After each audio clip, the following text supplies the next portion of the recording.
안녕하세요. 부동산 파트너 공감 멘토 최다정 팀장입니다. 저번 주에 이어서 이번 주도 한 주 동안 이슈가 되는 키워드를 통해 부동산 뉴스를 안내를 해드릴까 하는데요. 우선 첫 번째 키워드 먼저 살펴보겠습니다. 바로 입주 폭탄 터진 동탄 2 신도시, 집주인들 비명이 되겠는데요. 이제 동탄 신도시 같은 경우는 2, 3년 전에 분양시장이 화랑일 때 지어진 아파트들이 모두 입주를 하게 되면서 입주 물량 폭탄이 현실화된 대표적인 지역이죠. 이제 이런 동탄을 포함한 경기 외곽 지역에서는 역전세난을 우려하는 목소리마저 나오고 있습니다. 12일 부동산 114에 따르면은 동탄 1, 2 신도시에서 올 하반기와 내년에 입주할 아파트가 모두 29,317채로 집계가 됐습니다. 거의 3만 채에 가까운 물량이 쏟아지게 되면서 이들 지역의 전세가와 매매가가 하락세를 면치 못하고 있는데요. 특히 입주 물량이 집중된 중동탄 그리고 남동탄에서 이런 분위기가 역력합니다.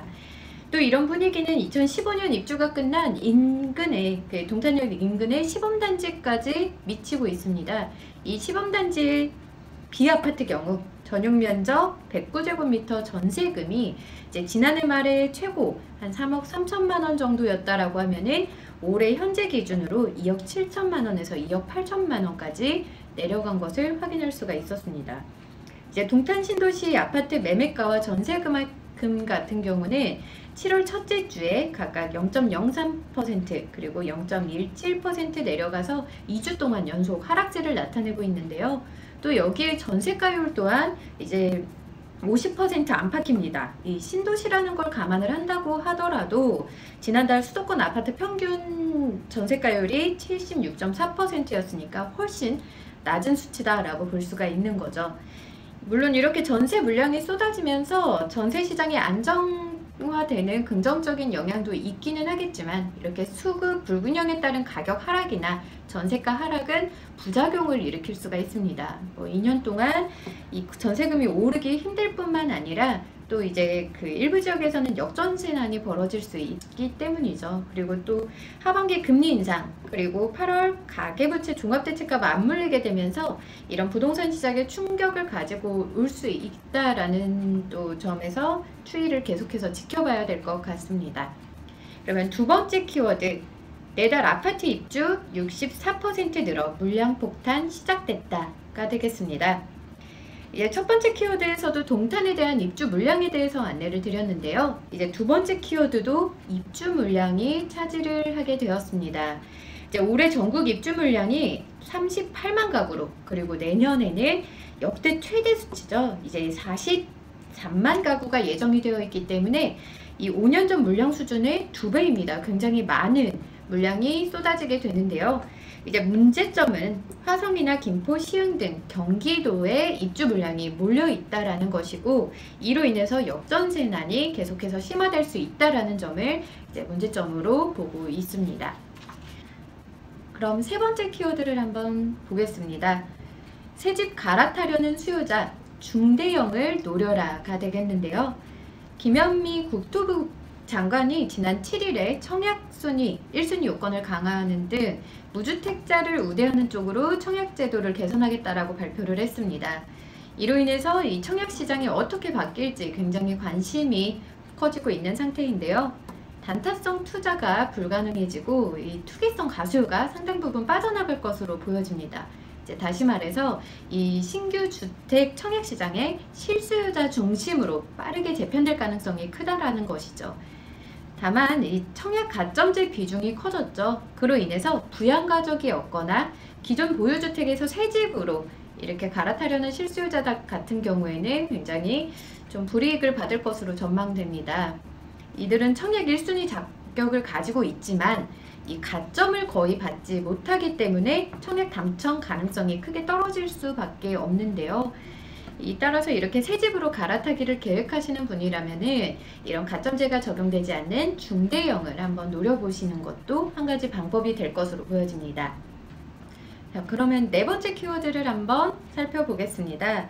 네 번째 키워드는 보름 만에 부동산 6.19 부동산 정책 이전으로 가 되겠습니다.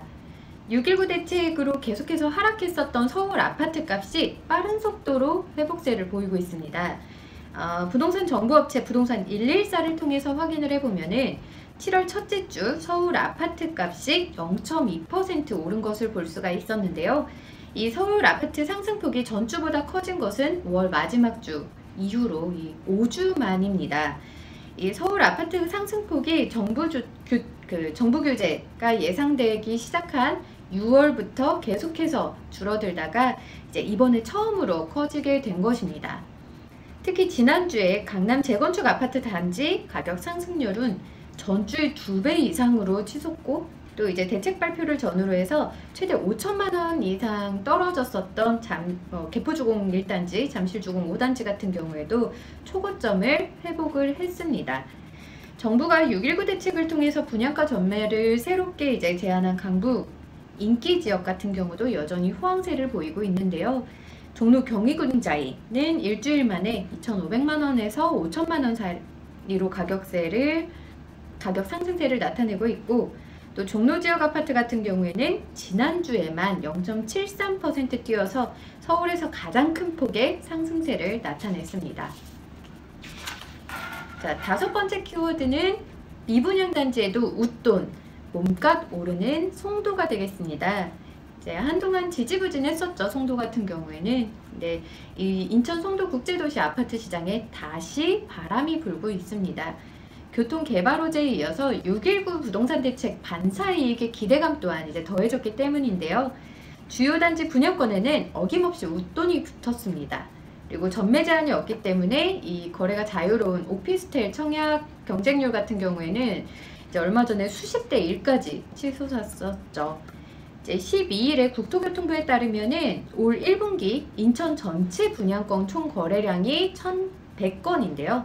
여기서 578건이 송도 국제도시가 속한 연수구가 차지를 했습니다.